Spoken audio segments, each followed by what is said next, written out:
Hello, good day to you all. Welcome to the Liz Wheeler Show.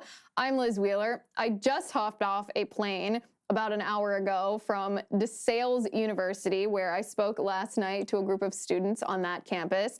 It was a fabulous, fun event. These are bright young students who some of them are part of the Young America's Foundation chapter on campus. They're the ones who invited me and set up the event. The Young America's Foundation sponsored it, but a lot of other students also attended.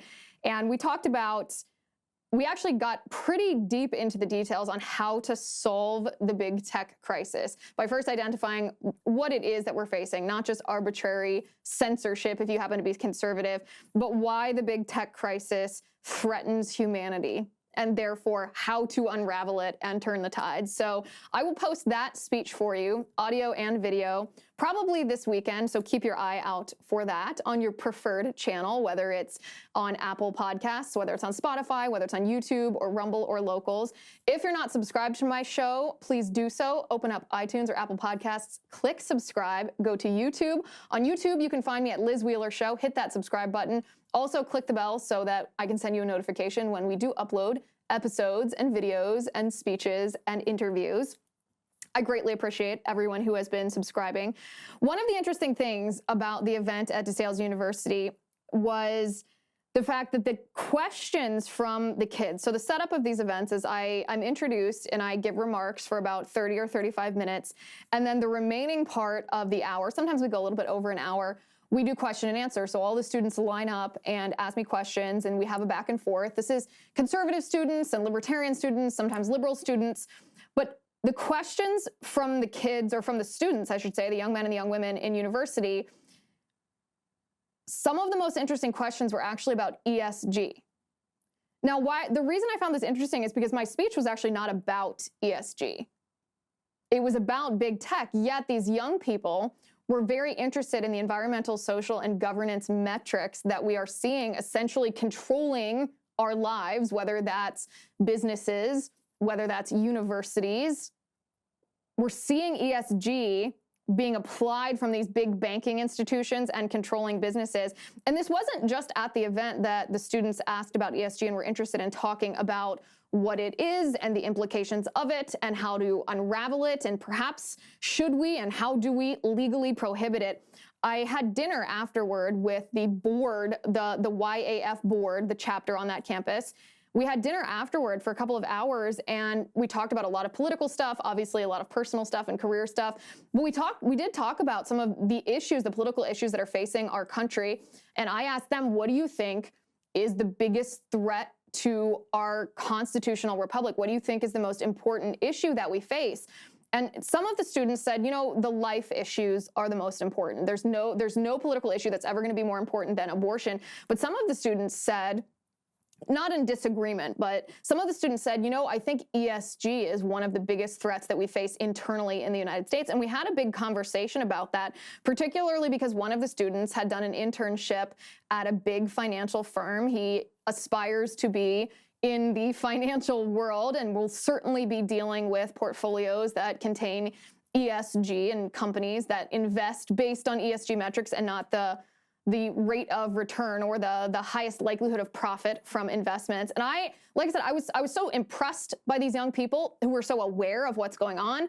And I was so surprised that their knowledge of it was as significant as it was, because they are absolutely correct. ESG is one of the biggest threats that we are facing in the United States domestically, because it is the structure through which Marxism will be imposed on our nation. And this is happening. It's not something that's coming. It's here already. It's conditioning all of our institutions for when the destructive aspect of cultural Marxism successfully undermines gender and marriage and sex and parental rights. When that aspect is successful and those cultural institutions and objective truths, that reality has been dismantled and destroyed, well, then ESG is setting up this system for how these global elites will govern us once our system of government falls. So that's actually what I want to talk about in the show today. I want to talk about how BlackRock specifically is plotting an ESG takeover with Bill and Hillary Clinton. So let's get to it.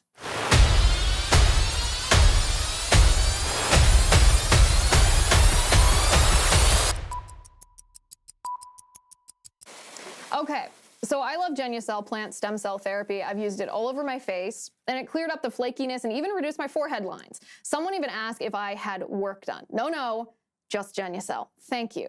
That, my friends, is a testimonial from Samantha, who lives in Arcadia, California, raving about her remarkable results. Genucell has sold over 1 million products and counting to women and men across this great country of ours, and everyone falls in love with the results. Fine lines, forehead wrinkles, dark spots, even those annoying bags and puffiness, gone right before your eyes. Best of all, you can see guaranteed results in as little as 12 hours or your money back.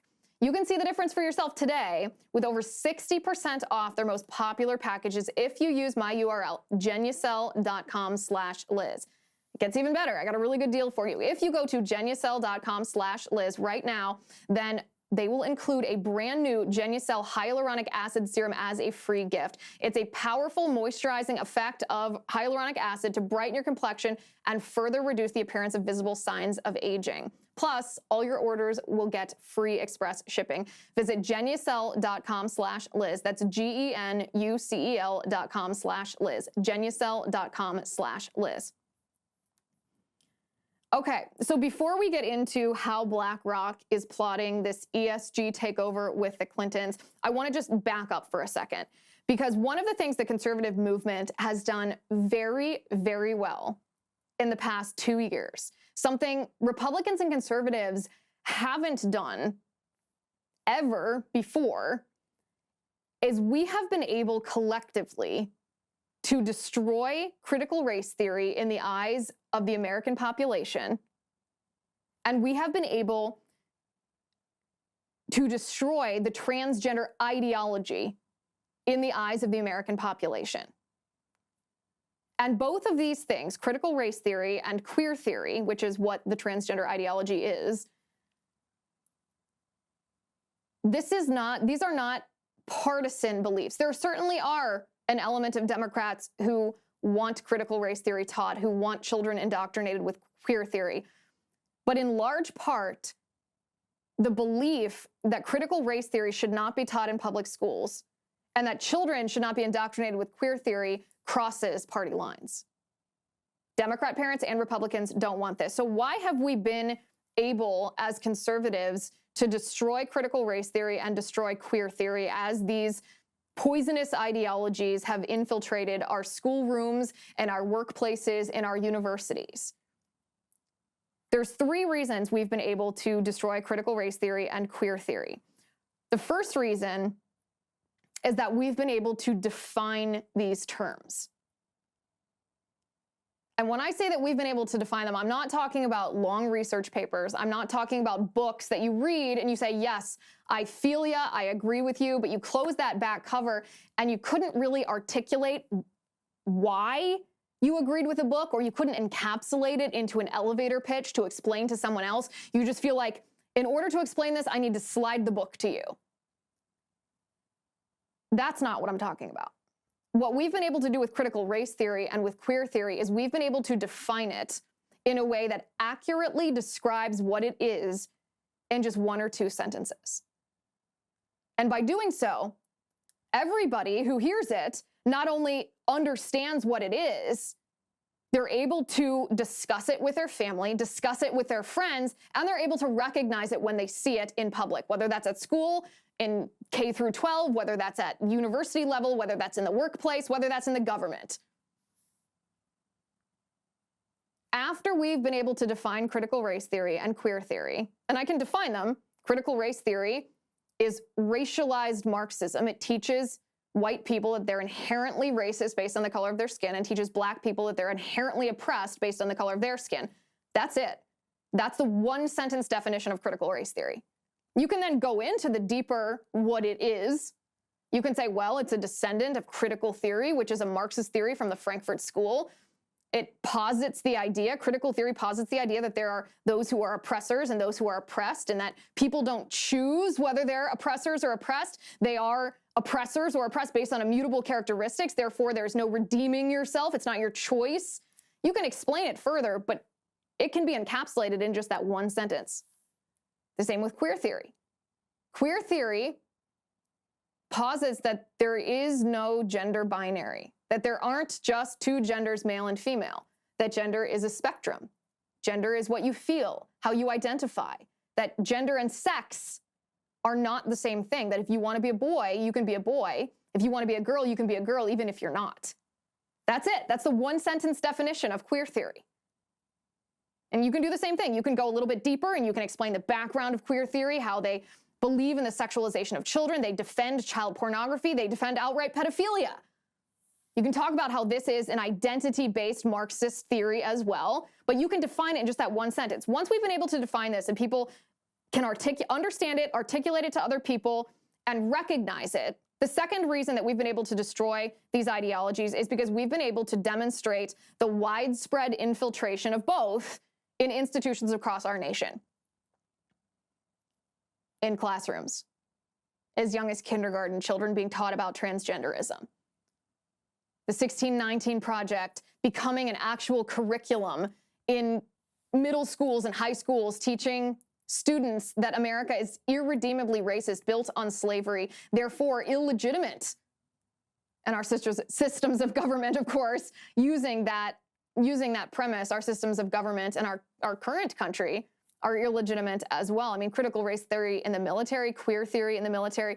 I don't have to give you all the examples. We talk about them on a daily basis. You see them everywhere.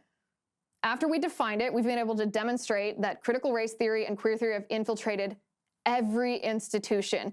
And so the third reason we've been able to destroy these ideologies is because we've then been able to demolish them. We've held accountable those who propagated these ideologies into our institutions. And we've held our elected officials' feet to the fire if they have the power to extract those ideologies or prohibit those ideologies from being forced on our military members or in the private sector, in corporate trainings, or in university classrooms, or in, kindergarten, first grade, and second grade classrooms. So once we defined it, we were able to demonstrate its widespread infiltration and demolish it by holding those who have the power to remove it accountable for removing it. We've made them defend it or embrace it.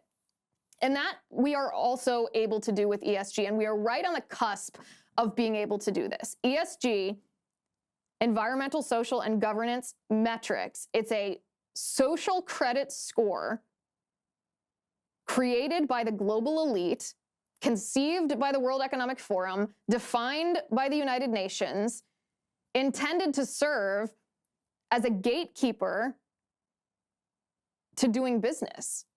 And if you don't score high enough on their social credit score system, then you will be excluded from the marketplace. You won't be able to do business. You won't have access to capital.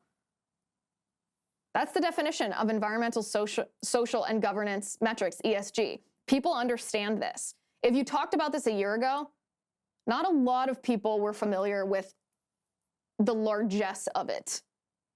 Some people in the investing world were. Some people had read Klaus Schwab or had seen from the United Nations back in 2015 when they wrote about this, when they defined what ESG metrics are and how to measure it. But we're well on our way to being able to define this. And so the second phase of this is demonstrating its widespread infiltration. And fortunately, right at the time that we need to do this, the Clinton Global Initiative came back on stage after 5 or 6 years away, after Hillary Clinton lost the 2016 presidential election. She didn't quite have the clout for the Clinton Foundation and the Clinton Global Initiative, meaning people didn't need to pay her for access anymore because she had access to nothing, because she wasn't in government. She wasn't Secretary of State. She wasn't a senator. Bill wasn't the president. And she was not going to be the president of the United States. So the Clinton Foundation, the Clinton Global Initiative took a back seat until now. The Clinton Global Initiative held their annual meeting after a long break. And I absolutely love, by the way, when they throw these things, because when they get on stage behind a microphone and then they broadcast it so we can hear what they say, they let us hear in their own words exactly what they're plotting. So that's what I want to do today, is I want to listen to what the CEO of BlackRock, Larry Fink, on a panel together with the Unilever CEO, Alan Jope, and one of the United Nations ESG Czars,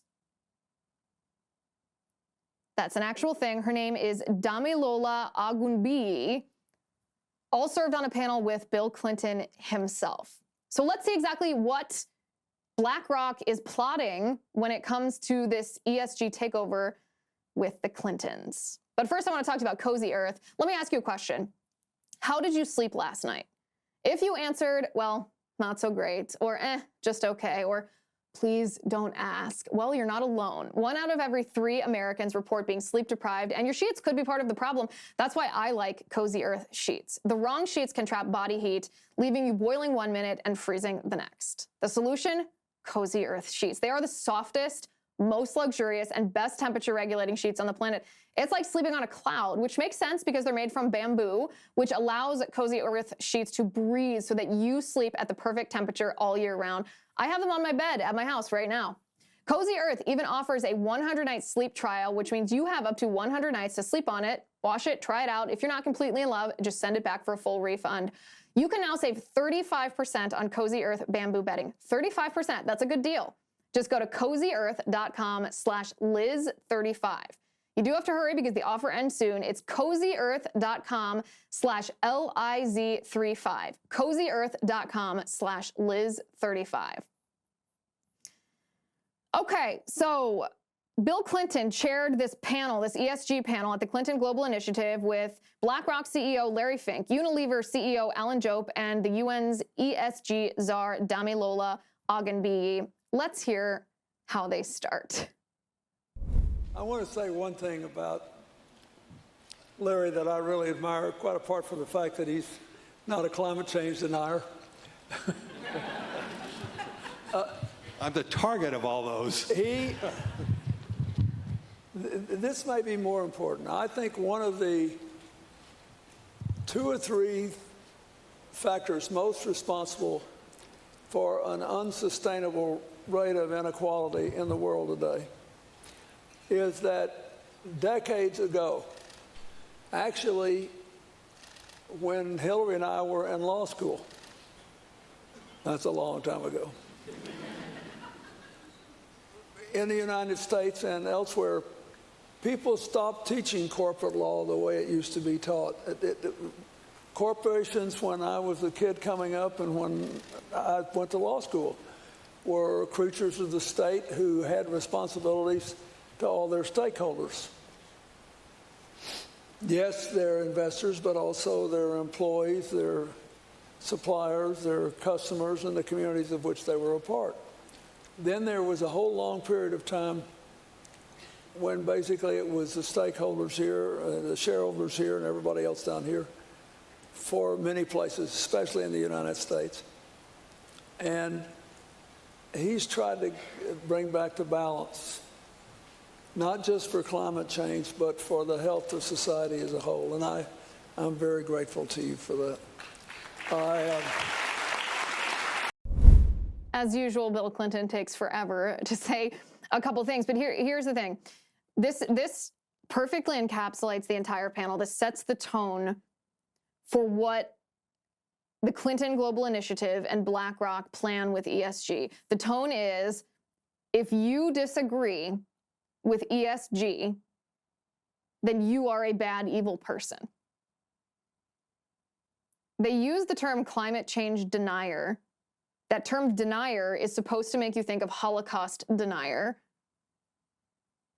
They use this term intentionally to paint anyone who disagrees as a bad, terrible, evil person, not just someone on the opposite side of the political aisle or someone who is questioning the science behind the premise of the climate change policies that the Democrats want to impose on us.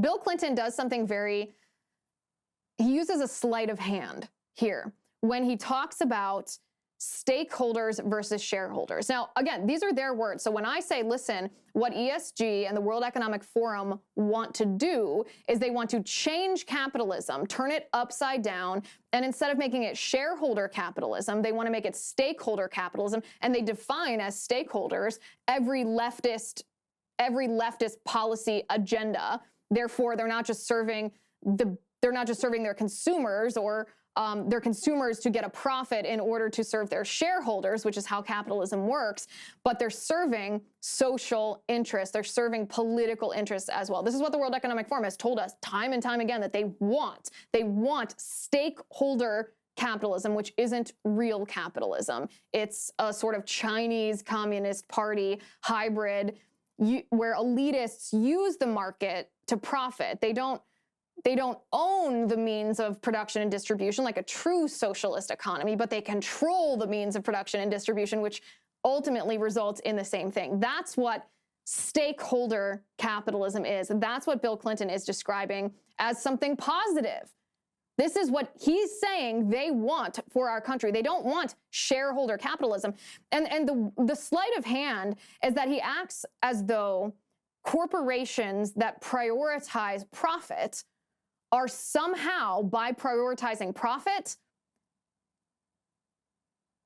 neglecting to serve society at large. And this is false.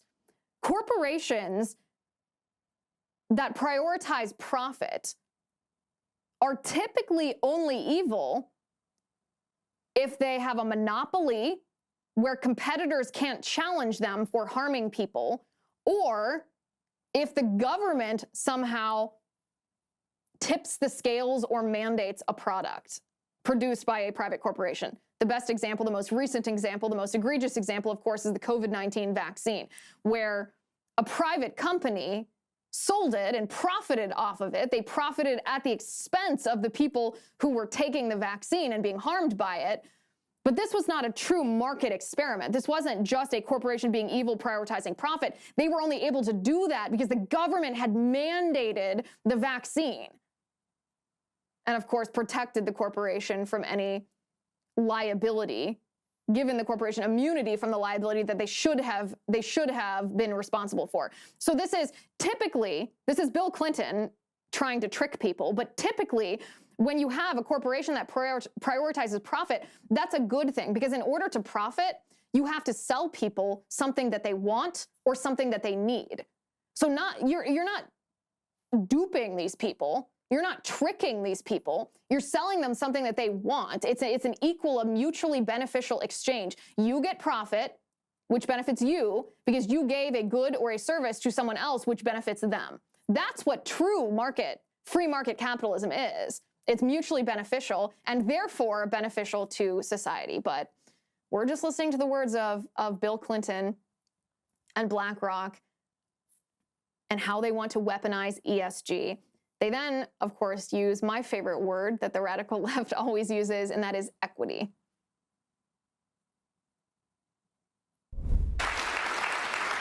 So, Damilola, you and sustainable energy for all occupy a real growing space connecting the United Nations, state actors, and the private sector in pursuing the UN Sustainable Development Goals, especially number 7, which is sustainable energy for all of us. So talk to the audience here about the importance of equitable access to clean energy. While a lot of the world is focused on decarbonizing the economy, unless it's done in an equitable way, in the end, the effort won't succeed, I don't think. So talk to us a little about what you're trying to do with your organization. Thank you, Mr. President, for having me today and to speak about such a important topic that we sometimes leave without, and that's energy poverty. And energy poverty easily affects 1 billion people, of which 600 million reside in Africa. So when we think about a just and equitable energy transition, we can't think of one half of the world and leave out the developing countries. The truth of the matter is climate development and energy have to go hand in hand. We don't have to do one and then the other and then come back. And what we're seeing is that the policies and the decisions that are being made by the developed countries are not just and they're not equitable as they relate to the developing world. There is no scenario of having 1 billion people left in energy poverty and still achieving your climate goals. It just doesn't happen, because if you take Africa as a continent, and you maybe sub-Saharan Africa and you remove South Africa, you've got 81 gigawatts of energy. That means being born Black African like myself, I'm 20 times at disadvantage energy-wise at any other human being on Earth. Just being born on that continent. That is a huge issue, and that is where the equity comes in. Okay, so first of all, this billion people that she talks about living in energy poverty, this is actually what will happen if these Marxists, these globalists, these elitists ban fossil fuels. The cheapest and most effective way to produce energy for people who don't have energy is through fossil fuels. But these global elitists don't care about that. They don't actually want to serve people in energy poverty with energy. They only want to force you and force me to pay for so-called green energy or alternative energy for people in energy poverty. So never mistake what the left is presenting as compassion.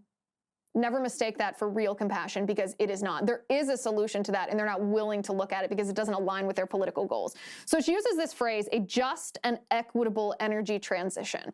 Now, anytime politicians use the word transition, that's a red flag for me. I get this wild, like, ding, ding, ding warning bell in my head, because it means they're trying to change something fundamental about how we live and who we are into their utopian, or dystopian might be a better word, their dystopian idea, their futuristic idea. And that's exactly what's happening here. They don't want the world, but here in the United States particularly, that's where this Clinton Global Initiative meeting was held. They don't want us in the United States to live the way that we live. They want to fundamentally change everything about our society, from the cars that we drive, to the food that we eat, to the healthcare that we receive, to how we live in single-family homes in the suburbs, our transportation. What they want to shift it to mass transportation. They want to force us to eat bugs, for goodness sake. You can't make this stuff up. They fundamentally want to change our society, yet they ignore the fact that fossil fuels and petrochemicals, you can criticize the health effects or the side effects, the negative side effects that petrochemicals have on your health, but you can't ignore the fact that we rely on petrochemicals for life-saving things in our world, whether that's the fertilizer and the pesticide that allows developing countries actually to grow food so that they don't starve, whether that's antibiotics or the instruments, the medical instruments for surgeries that save our lives. These are the things that would change if these global elites got their way. So when they say a just and equitable energy transition, don't ignore that word, transition. They're telling us with their own mouths what they are planning to do, what they are actively doing to us. And then, of course, we have the word equity. What is equity? Equity is not equality. Equity is not equality under the law. It's not equality of opportunity. Equity is discrimination, because equity is equal outcome. In order to achieve equal outcome, somebody has to be held back. Somebody will face discrimination in order to produce an artificial result of every single person ending up in the same place. And so not only is equity discrimination, equity is also socialism and authoritarianism, because somebody has to be the arbiter who says, well, that person has to be raised up, and that person has to be held back so that we achieve this equal outcome. It's discrimination administered by authoritarians. The authoritarians we're seeing right before us on this screen. Equity also embraces this destructive notion that everybody in the world falls into a category of either being oppressed or an oppressor. And this is wrong. It's incorrect. It's an evil idea. But it also is a scary idea, because these people on the stage believe that they get to determine who is oppressed and who is the oppressor, and worse, what the penalty is for those who they have determined are oppressors. But the demonization of capitalism and our free market economy is at the core of this policy. And that's what the Unilever CEO actually outright admits. Make the case based on your evidence for the people here who might like to do what you're doing but think it's not economically feasible. I love the challenging question, Mr. President. Of course, when you were being taught at law school, you were taught about fiduciary responsibility. And I think most chief execs carry around that sense of fiduciary responsibility and wear it heavily. There is an element of risk and risk avoidance associated with trying to run a business on a sustainable platform. Right now, our company in Pakistan, one of our finest businesses around the world, is underwater. We'll push through that, but it's not a great place to be selling food or personal care products when you're underwater or on fire. But I want to shift the emphasis away from risk to opportunity, the other side of fiduciary responsibility. The evidence is building so quickly that people want to buy products from companies and brands that operate to high standards of sustainable behavior and ethical conduct. And our brands, which people see as making a positive contribution to society or the planet, are growing 3 times faster than the rest of our portfolio. It's a simple matter of consumer choice. There are often costs in the short term, but we've saved about 1.2 billion euros through sustainable sourcing. This need not be an on-cost. And of course, there's the reputational side of sustainability. Unilever is now the employer of choice in 50 countries around the world in our sector because it's a magnet for young talent. People want to come and join companies where they can make a positive impact. So just to be unambiguous, Unilever is not an NGO. We're a for-profit organization, and our commitment to sustainable business and proper conduct is very strongly driven by serving our shareholders as a consequence of serving our people, our customers, our societies, and the communities that we do business in. That is such a BS claim when he says consumers want brands that are sustainable. Absolutely BS. Look at even a woke brand, for example. Look at Nike. Where does Nike produce their sneakers? In China. Who exactly produces the sneakers in China? Sweatshops? Slave labor from the Uyghur Muslims? Consumers don't care about that. They're not willing to boycott Nike. The only people in this country who you hear talking about their objections to using actual slave labor in communist China to produce products that are then sold by companies around the world, but particularly in the United States, are a small minority of conservatives.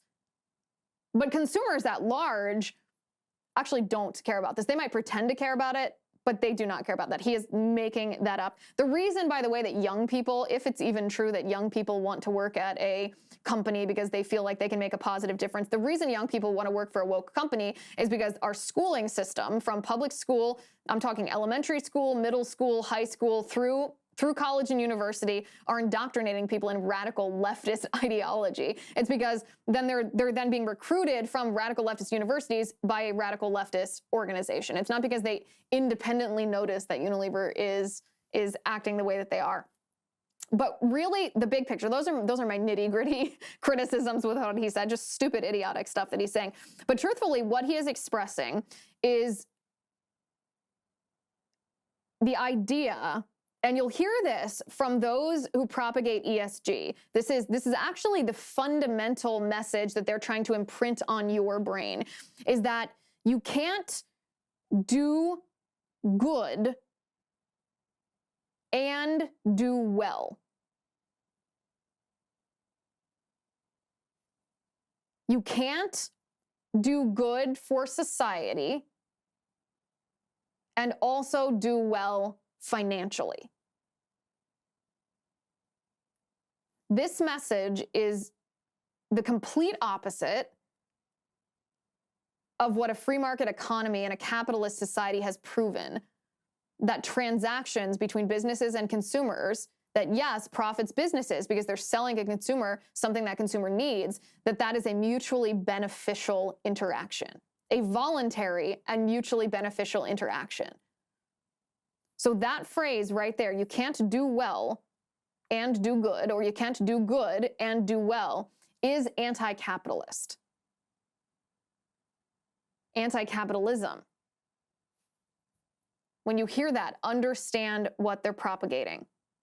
And then, of course, the CEO of BlackRock tries to convince the world that in order to make an investment, in order to make the analysis between a risk and a benefit for an investment, you actually have to take into account climate change. It's not just your social responsibility. Financially, he tries to claim it actually makes sense. Before we get to that, I want to talk to you for a second about Upside. Upside is a new sponsor on the show, and I love them because, unfortunately, we're all hurting from Biden's sky-high inflation, and Upside helps me earn money back on my purchases. Upside is an incredible app for anyone who buys gas, groceries, or dines out, which means all of us.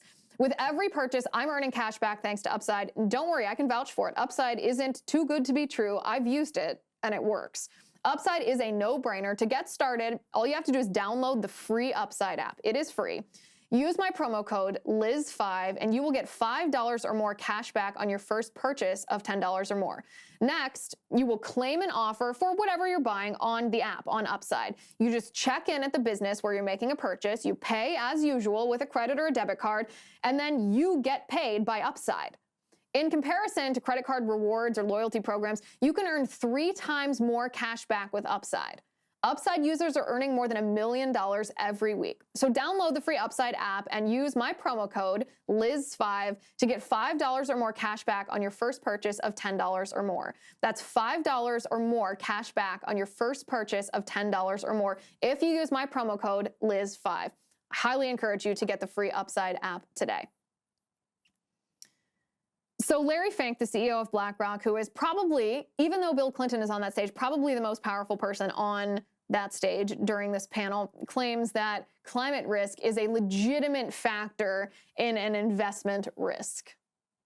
We got to have money to power this shift, what you have forecasted as a tectonic shift as the world prepares for a decarbonized future. So how are we going to get from where we are now to where we need to go?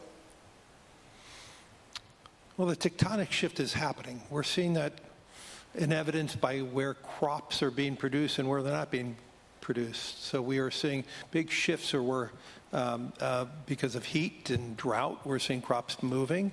And so we're seeing evidence every day that climate risk is investment risk. And people are waking up to that, and that's creating this tectonic shift. And we're seeing evidence, whether that is in sequestration of carbon, and we're going to be working with many large energy companies on the sequestration because they own these big caverns that were once caverns filled with hydrocarbons, and now they're empty. And so we're going to be using that. And so we are not going to get to a decarbonized world unless we have the ability to sequester, carbon. Okay, that phrase, decarbonized future, super creepy. So it's actually anti-human, because what are we as human beings? We are carbon. Very, very creepy to suggest that we want a decarbonized future.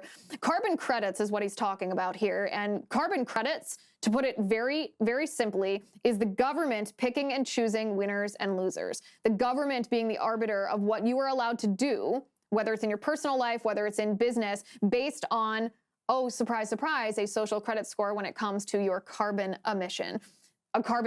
This is the government, again, controlling your actions. This is socialism, spreading the wealth around. It's equity, making sure that there's equal outcome and not equal opportunity. And who controls this system? The people on the stage. It makes you feel like you're doing bad just by existing, just by eating, just by living, just by working. This is an evil, evil ideology.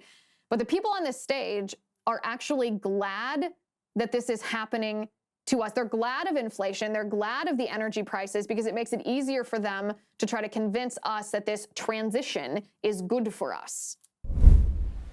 Because of the rising energy prices, we are certainly seeing the green premium shrink quite considerably.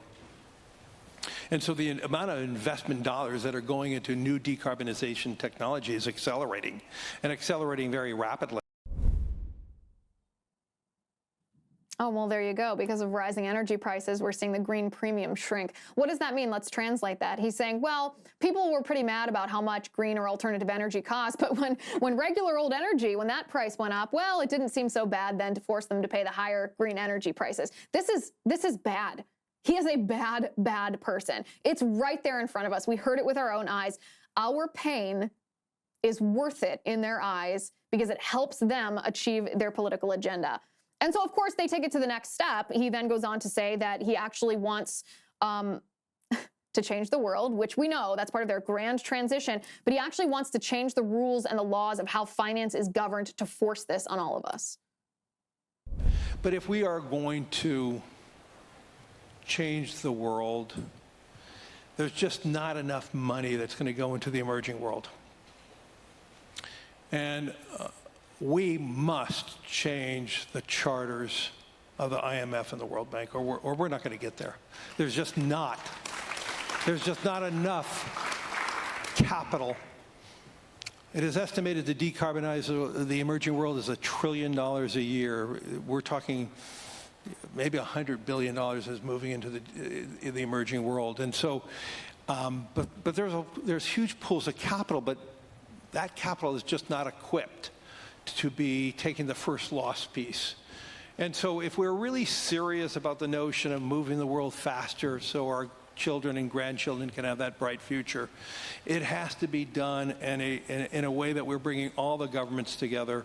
We have to relook at the responsibilities and the roles of the World Bank and the IMF, and they play important roles. They have important connections with all these countries.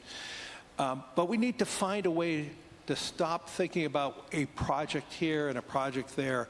That's happening, but it's happening at such a slow rate, we are not going to get there. We're fooling ourselves to think that one project, which may be a significant project, is going to decarbonize the world at the time that we need. And so we have to have a holistic review of how we are going to get there. And obviously we have COP27 coming up in Egypt, and COP28 in Abu Dhabi, and hopefully in these forums that we are going to bring this together and start really thinking about it. But it's up to the equity owners of these agencies, basically the G20, and they have to have the desire to doing this instead of just the words. They have to have the desire. If we can do that, the amount of capital that's going to go into the emerging world, into Africa, will be extraordinary. And I do believe there is that opportunity in the next few years to do this. And then we will have not just a tectonic shift in the developed world, but a tectonic shift in all of the world.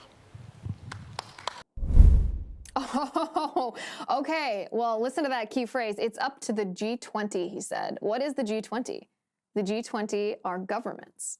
So the private sector is just the start, is what he's saying. The fact that his company, BlackRock, that Unilever, that other financial institutions and big corporations have embraced ESG and are therefore forcing it on us, that's not enough for these global elites. They want governments to band together for global control. He literally said it himself. In fact, the Unilever CEO goes on to say that he thinks ESG metrics should be global and mandatory.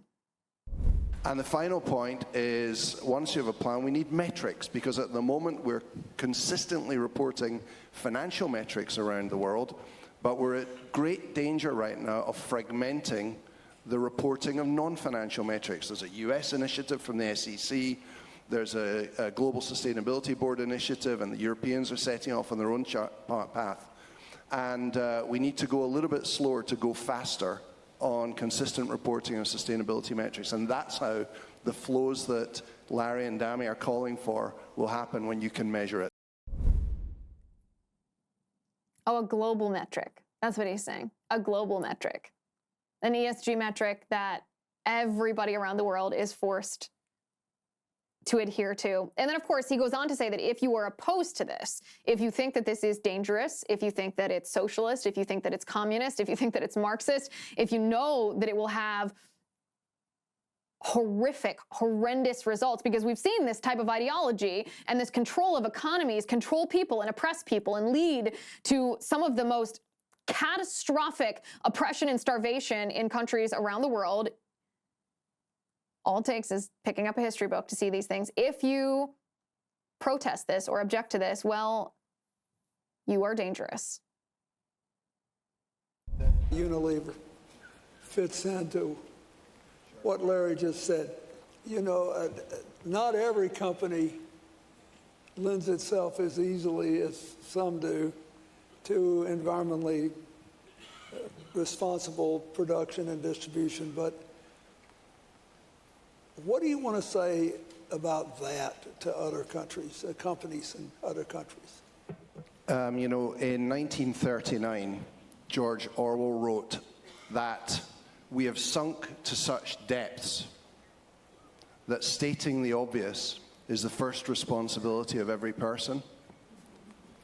And he was talking about a book on power written by Bertrand Russell, but it applies to today, because stating the obvious that we have an emergency, we have a climate emergency, is becoming an unpopular thing to do. This anti-sustainability backlash, this anti-woke backlash, is incredibly dangerous for the world. And the first thing that Unilever will do is we will not back down on this agenda, despite these populist accusations.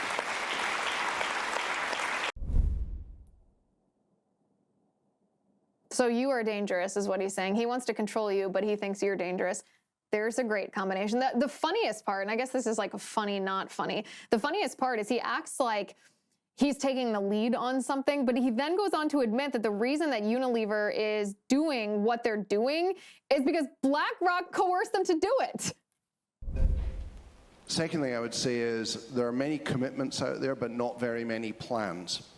And we were the first company in the world to voluntarily put our decarbonization plan to a shareholder vote. We were a bit worried about it. Some of our board thought that we were going too far. Some thought we might not be going far enough. And it squeaked through with 99.6% shareholder support.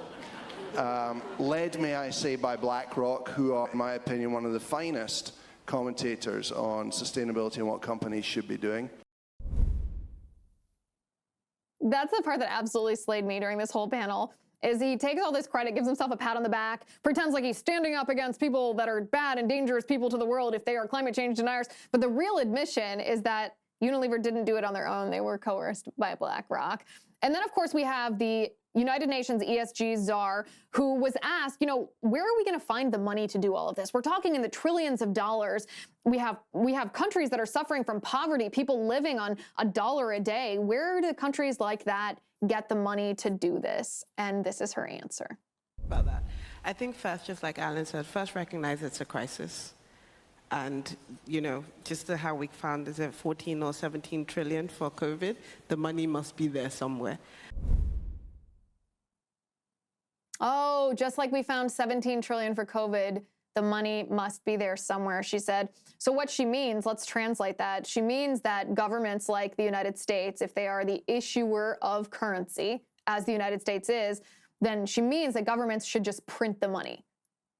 Congress shouldn't appropriate it. They shouldn't collect it via taxes. They should just print the money. They should make up the money. What she's espousing is modern monetary theory. You guys, we've talked about modern monetary theory on this show many times. I did a whole episode on it and how the Biden administration is tied very closely to a woman named Stephanie Kelton, who is one of the biggest propagators of modern monetary theory, which preaches that debt and deficit don't matter, that when governments that are currency issuers need money for their pet projects that the legislature doesn't want to be accountable to the voters for, then the executive branch of the federal government should just print that money. They should just print it. Debt and deficit doesn't matter at all. Just print the money and then use taxes just to try to counterbalance the inflation that will inevitably occur. This is what the United Nations ESG Czar is saying in not so many words. So the big question here is, ESG is here in the United States.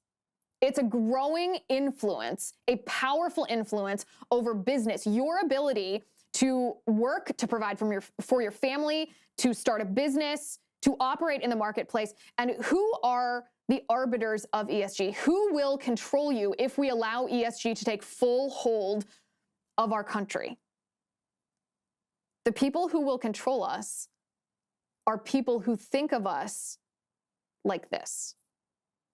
I'm as excited to see all of you as I could be. Please be seated. We're having a wonderful set of commitments and discussions this afternoon.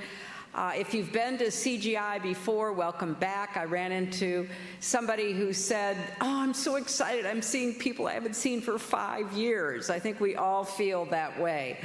You know, the last time CGI was held back in September of 2016, a year that shall live in infamy, I think it's fair to say that the world was in a very different place. A year that will live in infamy, she said, 2016. That phrase, a year that will live in infamy, is what FDR said after the Japanese attacked us at Pearl Harbor. A year that will live in infamy. This is what she thinks of us. Her basket of deplorables comment was just the beginning. These are the people who want to control us. These are the people who are plotting an ESG takeover of your life, of my life, of our country, and of the globe. If we want to destroy ESG, we have to define it. We have to demonstrate its widespread infiltration into our institutions and our societies, and then we can demolish it by holding those who have the power to stop it accountable. Thank you for watching today. Thank you for listening. I'm Liz Wheeler. This is The Liz Wheeler Show.